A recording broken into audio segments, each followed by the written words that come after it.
Today we're solving one-step equations. When we're solving equations, what we want, or our goal, is to have the variable by itself. Why do we want that? Well, we want to figure out the value of that variable. So right here we have x minus 3 is equal to 8. So our goal is to isolate the variable. Step 1, we have to use inverse operations.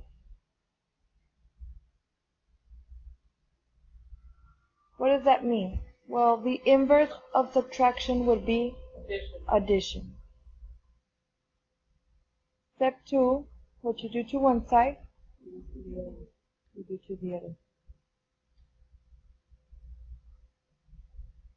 So if we added 3, and we use the inverse operation because minus 3 plus 3, or negative 3 plus 3 would equal to 0.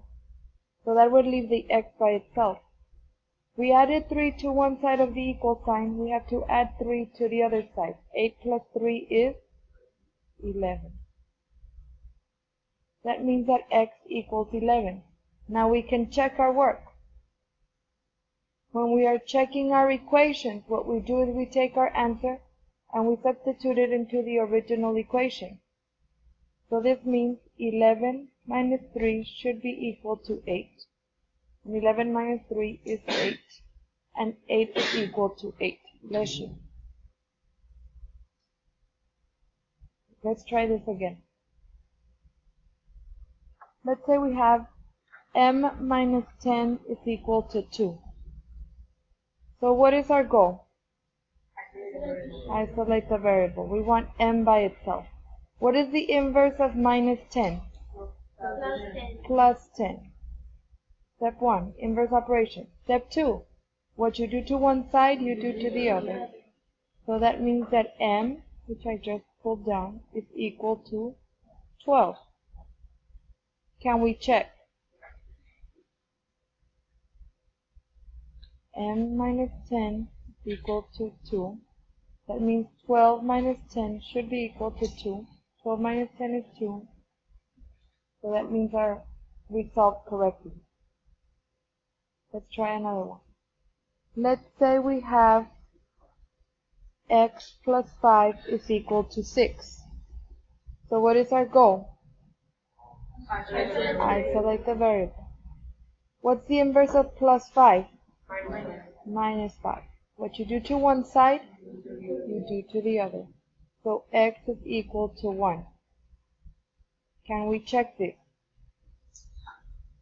X plus 5 should equal to 6. So 1 plus 5 should equal 6. 6 is equal to 6. Try this again. Let's say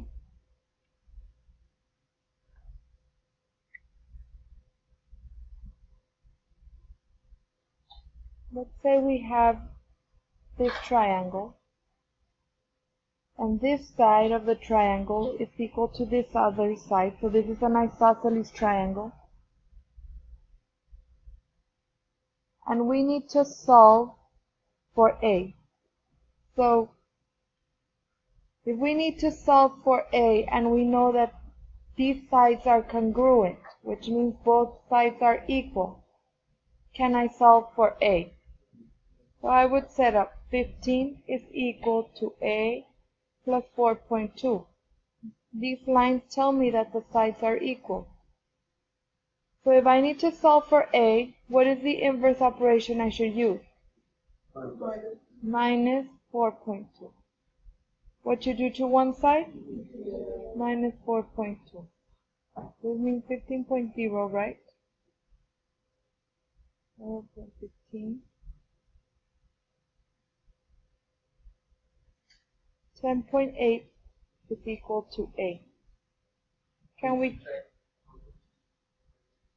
Yes, because it's the inverse operation. Now, can we check? 15 should be equal to 10.8 plus 4.2. 15 is equal to 50. That's correct.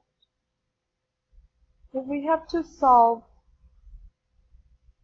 negative r divided by 4 is equal to 10. So negative r divided by 4. What is the inverse operation of division? Multiplication. That means we need to multiply times negative 4. What you do to one side, you do to the other. That means that r is equal to negative 40. Now, I decided to give this negative sign to the denominator. Why did I do that? Because we want the variable by itself. We want the variable to be positive. So let's try another one.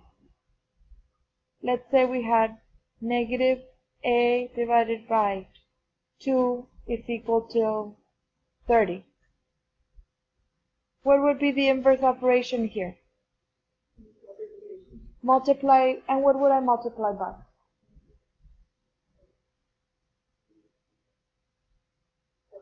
Negative 2. We want a by itself. So this negative can belong either to a or to 2.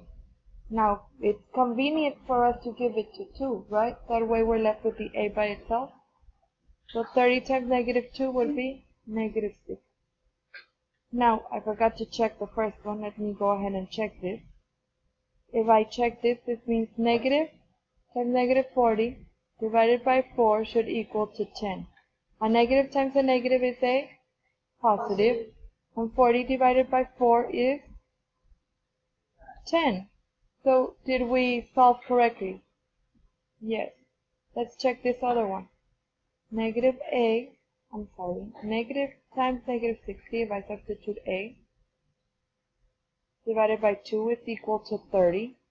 A negative and a negative becomes a positive. 60 divided by 2 is 30. So did we solve this correctly? Yes.